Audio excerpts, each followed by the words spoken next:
కానీ వచ్చే ఎన్నికలు 5 కోట్ల మంది ఆంధ్రప్రదేశ్ ప్రజలు వర్సెస్ వైఎస్ జగన్మోహన్ రెడ్డి జరగబోతూ ఉన్నాయి. ఆ ప్రజలు కాపాడుకోవాలి, వాళ్ళు కాపాడుకోవాలంటే జగన్ దించేయాలని చెప్పి చంద్రబాబు ఒక స్లోగన్ ఇస్తారు. ముఖ్యమంత్రులు మారుతారు, ప్రభుత్వాలు మారుతాయి, కానీ పేదవాడి జీవితంలో పేదరికం పోదు. ఊరికి ఏదో పథకాలు పెడతారు, అవి పెడతారు తప్పితే పేదవాడు ఎప్పుడు పేదగాడే ఉంటున్నాడు.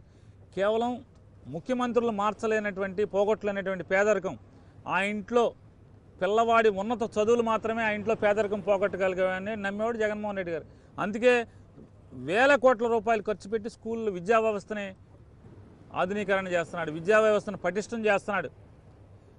డబ్బున్నోడి పిల్లలతో పోటీపడి పేదవాడి పిల్లలు కూడా పోటీపడి చదివి ఉద్యోగాలు సాధించేదానికి నైపుణ్యాన్ని ఇస్తున్నాడు. డబ్బున్నోళ్ళ పిల్లలు ఈర్ష్యపడేట్టుగా స్కూళ్ళను తయారు చేస్తున్నాడు. ఇది ఒక ఉద్యమం కాదా? ఇది రిఫార్మ్ కాదా అన్న? ఒక విప్లవం కాదా ఇది? వైద్యం ఇవాళ ఒక ముఖ్యమంత్రికి ఒక్కసారి అవకాశం ఇస్తే ఈ రాష్ట్రంలో 17 మెడికల్ కాలేజీలు ఏర్పాటు చేస్తున్నాడంటే ఇది విప్లవం కాదా? ఒక్కసారి ఓటేయమని అడిగినందుకు ఇది ప్రతిఫలం కాదా? ఇది గొప్పతనం కాదా? చంద్రబాబు జన్మంతా 14 ఏళ్ళు ముఖ్యమంత్రి చేశాడు. 14 ఏళ్లలో ఒక్క ప్రభుత్వ మెడికల్ కాలేజ్ ఎక్కడన్నా కట్టాడా? ఒక్క కొత్త ప్రభుత్వ హాస్పిటల్ ఒక్కటెక్కడన్నా ఓపెన్ చేశాడా ఆయన జన్మకి 14 ఏళ్లలో? లేదే.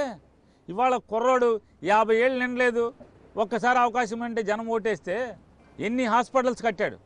ఎంతమంది? 48,000 మంది వైద్య సిబ్బందిని, డాక్టర్లను కానీ నర్సులను కానీ హాస్పిటల్లో ల్యాబ్ టెస్టులు చేసేవాళ్ళు కానీ 47,000 మందిని గవర్నమెంట్ ఉద్యోగాలను రిక్రూట్ చేశాడు.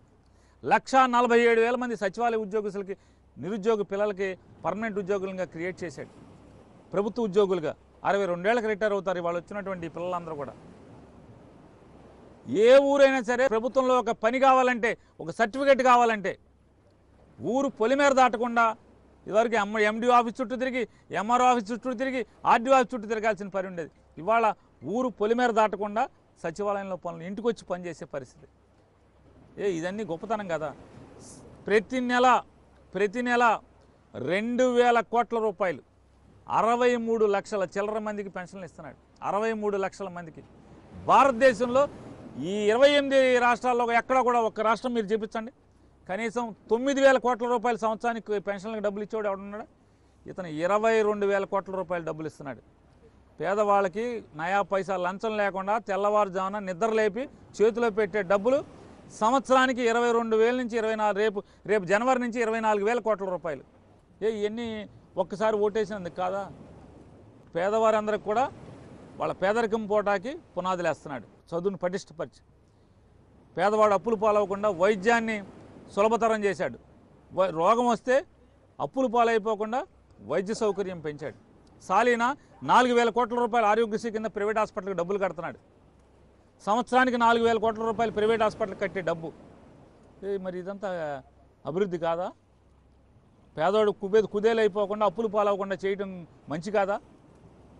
మొత్తం రాష్ట్ర వ్యాప్తంగా ఉన్నటువంటి ప్రతి పల్లెటూరులో కూడా సచివాలయం ఏర్పాటు చేశాడు, బిల్డింగ్ కట్టాడు.